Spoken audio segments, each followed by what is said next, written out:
Hello बच्चों, अभी मैं बात कर रहा हूँ काइनेटिक एनर्जी के। काइनेटिक एनर्जी के जब प्रॉब्लम सॉल्व करते हैं तो उसमें बहुत सारी प्रॉब्लम आती है। अलग अलग क्वांटिटी दी हुई रहेगी और उसमें आपको काइनेटिक एनर्जी कैलकुलेट करना रहेगा। कोई मास है, कोई पार्टिकल है, उसकी मास है मास ऑफ पार्टिकल या ऑब्जेक्ट, वो है एम है। स्पीड या वेलोसिटी, जनरली हम लोग स्पीड कंसीडर करते हैं जो कि ये स्क्वायर में होती है। तो काइनेटिक एनर्जी की जो फॉर्मूला हम लोग लिखते हैं वो होती है 1/2 m/v²। ठीक है, यहाँ पर ये बात से क्लियर है कि जो काइनेटिक एनर्जी है वो डायरेक्टली प्रोपोर्शनल मास है अगर v कांस्टेंट है तो। Kinetic energy directly proportional v का स्क्वायर है अगर मास कांस्टेंट है तो। इसके ग्राफ वगैरह भी आप देख सकते हैं। अगर काइनेटिक एनर्जी की बात करें, इधर मास और इधर काइनेटिक एनर्जी है, तो क्या है, स्ट्रेट लाइन है। अगर इसी में देखा जाए v स्क्वायर का ग्राफ तो कुछ इस तरह से होगा। v स्क्वायर का ग्राफ अगर देखेंगे, ये मास वाली ग्राफ है डायरेक्टली प्रोपोर्शनल, और ये वाली जो ग्राफ है ये वाली वो स्पीड वाली है। क्लियर?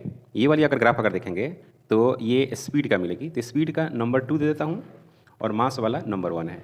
मतलब ये ग्राफ 2 है, ये ग्राफ 1 है। काइनेटिक एनर्जी वर्सेस मास ये वाली लाइन है, काइनेटिक वर्सेस स्पीड ये वाली ग्राफ है। तो यहाँ पर ये आपको देखने को मिला, एक मोमेंटम होता है P = m/v। तो आप इस काइनेटिक एनर्जी को मोमेंटम के टर्म में अगर लिखते हैं तो क्या लिखेंगे, 1/2 m/v²। आप ऐसा करो, इसमें m से मल्टीप्लाई भी कर दो और m से डिवाइड भी कर दो, तो क्या मिल जाएगी, kinetic energy equal to m × m² v²। आप ऐसे लिख सकते हो mv² डिवाइड बाई 2m। तो काइनेटिक एनर्जी इक्वल टू होगी p² डिवाइड बाई 2m, ऐसे आ जाएगा। तो अब क्या है कि काइनेटिक एनर्जी इन्वर्सली प्रोपोर्शनल मास हो गया अगर p कांस्टेंट हो गया तो। ये समझ में आ रहा है? यहां पर क्या थी कि kinetic energy directly proportional m अगर v कांस्टेंट है तो। यहां पर क्या हो रही है, काइनेटिक एनर्जी इन्वर्सली प्रोपोर्शनल मास अगर p कांस्टेंट है तो। और भी बहुत सारे कंडीशन है यहां पर। एक तो कंडीशन ये हो गई कि if v and t given और कहता है कि काइनेटिक एनर्जी कैलकुलेट करो, तो v इक्वल टू क्या होगी, u + a t। तो इसकी काइनेटिक एनर्जी की फार्मूला जो बनेगी 1/2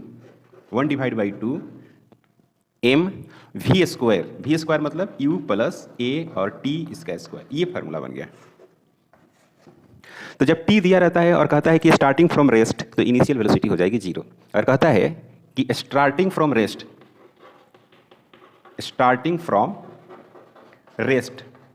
अगर कहता है कि स्टार्टिंग फ्रॉम रेस्ट है तो आप इसमें लिखेंगे क्या, u = 0।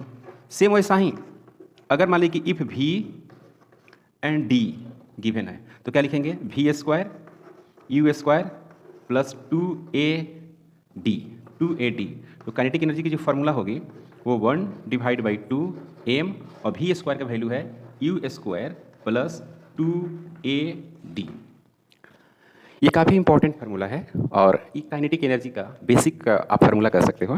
काइनेटिक एनर्जी और भी कैलकुलेट करने के कई सारे तरीके हैं, जैसे कि वर्क एनर्जी थ्योरम है, वर्क एनर्जी थ्योरम से भी कैलकुलेट करते हैं इसको।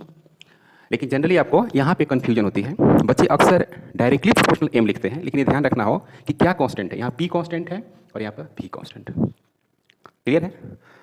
अगर t दिया है तो आप वैसे कैलकुलेट कर सकते हैं, डिस्टेंस दिया है तो आप ऐसे कैलकुलेट कर सकते हैं।